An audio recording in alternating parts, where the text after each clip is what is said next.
Assalamualaikum warahmatullahi wabarakatuh. Yang terhormat, dosen pengampu mata kuliah Fikih Siasah Bapak Danu Aris Setianto, Sarjana Syariah, Magister Hukum, beserta teman-teman semua yang berbahagia. Saya Rin Anisya, NIM 21211112777, Program Studi Hukum Ekonomi Syariah, Fakultas Syariah, akan menyampaikan materi terkait konsep dalam sejarah pemerintahan Islam. Dalam video ini, saya akan membahas mengenai imamah dan negara. Langsung ke pembahasan. Definisi imamah.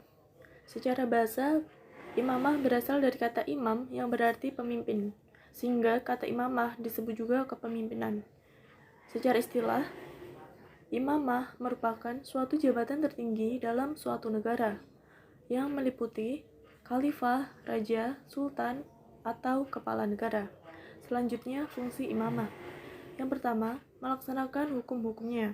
Yang kedua, menjalankan politik kenegaraan. Yang ketiga, memelihara agama Islam. Kemudian, tugas imamah. 1. Menjaga dasar-dasar agama yang telah disepakati oleh ulama. 2. Menegakkan suatu keadilan. Ketiga, menegakkan hukum. 4. Menjaga keamanan dan menjaga daerah. 4. Menjaga keamanan dan menjaga daerah kekuasaan dari gangguan musuh dan penjahat. 5. Membentuk kekuatan untuk menghadapi musuh. 6. Mengadakan jihad. 7. Memungut pajak dan sedekah menurut yang diwajibkan oleh syara, nas, dan ijtihad. 8. Mengatur penggunaan harta baitul mal secara efektif. 9. Mengangkat pejabat terpercaya dan orang-orang yang kompeten. Yang selanjutnya adalah periode imamah. Yang pertama adalah kepemimpinan ketika para imam masih hidup. Dalam kepemimpinan bentuk pertama adalah ketika Nabi SAW telah mengangkat Ali bin Abi Thalib sebagai penggantinya. Pengangkatan ini dikemukakan oleh Nabi di suatu tempat yang bernama Ghadir Khum, yaitu ketika Nabi SAW bersama kaum muslimin yang sedang dalam perjalanan pulang dari Haji Wada. Peristiwa ini terjadi pada tanggal 28 Zulhijjah tahun 10 Hijriah, 81 hari sebelum wafatnya Nabi. Sepeninggal wafatnya beliau, maka yang berhak menggantikan kedudukan beliau yaitu Ali, dan berturut-turut dilanjutkan oleh keturunannya. Periode kedua adalah ketika Imam Mahdi atau imam yang terakhir dalam keadaan gaib kecil. Pada masa ini, kepemimpinan umat Islam dipegang oleh 4 orang wakil. Yang ketiga ada periode ketika Imam Al-Mahdi dalam keadaan gaib besar, yakni kedatangan kembali Imam Al-Mahdi pada masa kegaiban besar. Selanjutnya adalah syarat seorang imamah. 1. Adil dalam arti yang luas. 2. Punya ilmu untuk melakukan ijtihad. 3. Sehat badan, pendengaran, mata, dan lisan. 4. Pandai dalam mengendalikan urusan rakyat. 5. Berani dan tegas membela rakyat dan menghadapi musuh.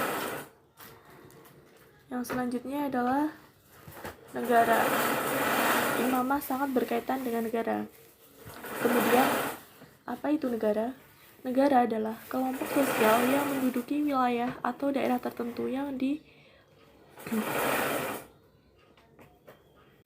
Negara adalah kelompok sosial yang menduduki wilayah atau daerah tertentu, organisasi di bawah lembaga politik dan pemerintahan yang efektif, serta mempunyai kesatuan politik berdaulat, sehingga berhak menentukan tujuan nasionalnya. Negara adalah kelompok sosial yang menduduki wilayah atau daerah tertentu, organisasi di bawah pemerintah atau lembaga politik yang efektif, mempunyai kesatuan politik, berdaulat, serta berhak dalam menentukan tujuan nasionalnya. Kemudian tujuan negara. Tujuan negara adalah mencapai tujuan akhir kehidupan atau kebahagiaan yang sempurna dengan dicapai oleh usaha dari semua warga negara. Kemudian, tugas negara. 1. Melaksanakan ketertiban.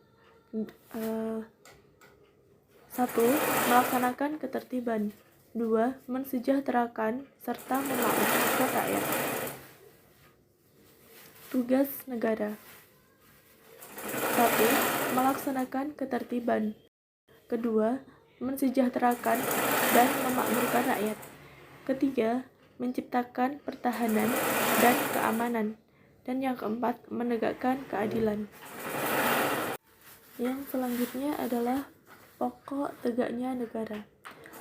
Pokok tegaknya negara dapat didasarkan kepada 6 pokok. Yang pertama, agama yang dianut dan dihayati sebagai kekuatan moral. Maksudnya, agama dapat mengendalikan keinginan dan hawa nafsu manusia karena menjadi pengawas yang melekat pada hati nurani manusia. Maka agama merupakan sendi yang paling pokok bagi kesejahteraan serta stabilitas negara. Yang kedua, penguasa yang harismatik, berwibawa dan dijadikan suri tauladan. Maksudnya, dengan memiliki sifat-sifat tersebut, seorang penguasa dapat mempersatukan aspirasi-aspirasi yang berbeda-beda atau heterogen, membina negara untuk mencapai tujuan luhur, menjaga agar agama dapat dihayati serta diamalkan, juga untuk melindungi rakyat, kekayaan, serta kehormatan mereka. Dalam konteks ini, penguasa merupakan suatu imam atau khalifah. Pokok tegaknya negara yang ketiga adalah keadilan yang menyeluruh. Maksudnya, sebagai tujuan luhur dan paling esensial, keadilan berkaitan erat dengan syarat untuk menjadi penguasa, yaitu seseorang yang adil. Keadilan bagi masyarakat merupakan sebuah cermin negara yang bermoral. Yang keempat, keamanan yang merata.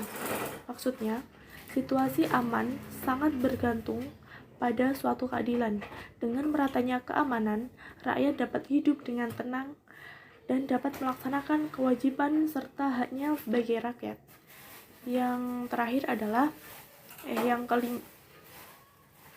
kelima, dapat mengolah kesuburan bumi atau tanah. Maksudnya, bumi yang subur menjamin kebutuhan rakyat akan bahan pangan, pakaian, dan kebutuhan materi lainnya. Oleh karena itu, bumi harus diolah dan dimanfaatkan secara maksimal.